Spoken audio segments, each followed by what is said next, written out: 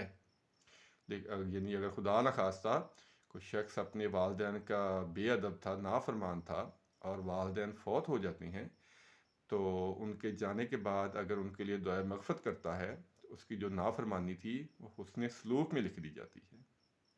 اب اس سے بڑی سعادت کیا کہ خدا نہ خواستہ بدقسمتی سے اگر کوئی شخص والدین کے زندہ رہتے ہیں ان کا نافرمان رہا ہے، تو کم از کم ان کے مرنے کے بعد تو وہ اپنے لیے جنت خرید سکتا ہے۔ وہ کیا طریقہ ہے کہ ان کے لیے دعائے خیر کرے، ان کی مغفرت کی دعا کرے، یہ بہت ضروری ہے۔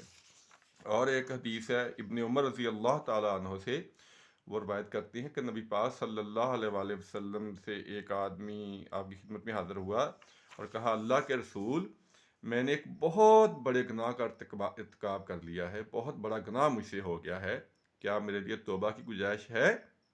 تو آپ دیکھیں گے نبی پاک صلی اللہ علیہ وسلم کیا جواب دے رہے ہیں۔ آپ صلی اللہ علیہ وسلم نے ارشاد فرمایا، کیا تمہاری والدہ ہے؟ اس نے عرض کیا نہیں۔ آپ صلی اللہ علیہ وسلم نے ارشاد فرمایا، کیا تمہاری خالہ ہے؟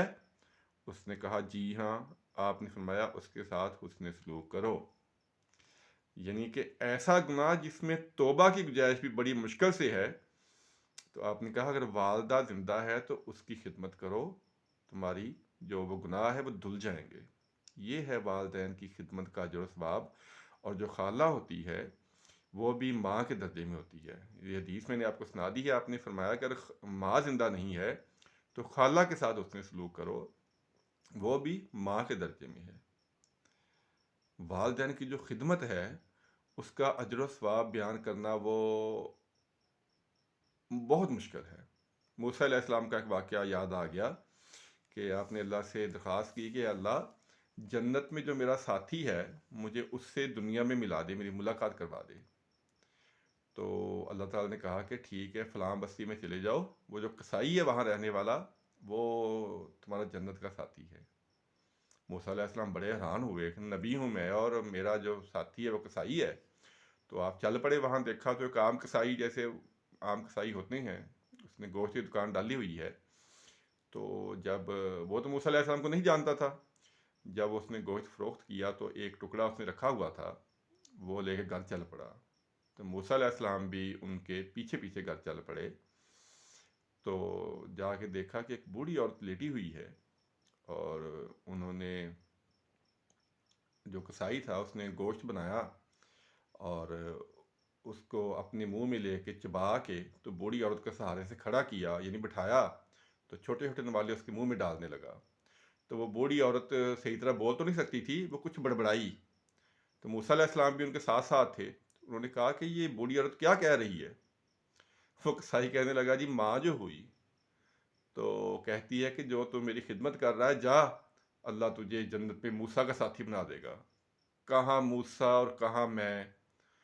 تو موسیٰ علیہ السلام نے کہا کہ تیری ماں کی دعا نے تجھے وہ درجہ دے دیا ہے، میں ہی موسیٰ ہوں، اور جنت میں تو میرا ساتھی ہوگا۔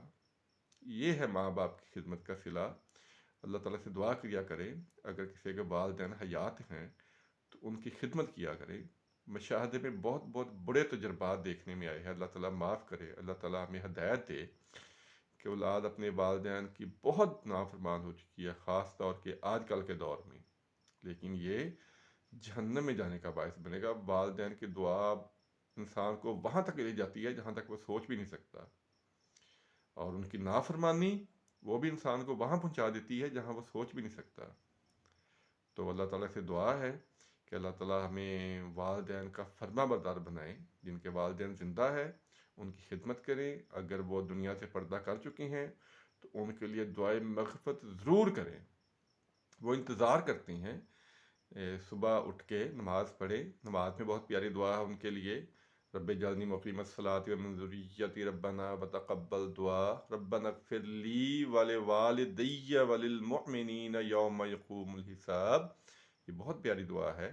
اور اس کے علاوہ قرآن پاک پڑھ کے ان کو ثواب کریں، اس کا ان کے نام کے صدقے دیں. یہ والدین کے لیے حسن سلوک، خدا نہ خواستہ اگر ان کی زندگی میں کوئی نافرمانی ہو گئی تھی تو بعد کی جو دعا ہے وہ اس نافرمانی کو حسن سلوک میں بدل دے گی.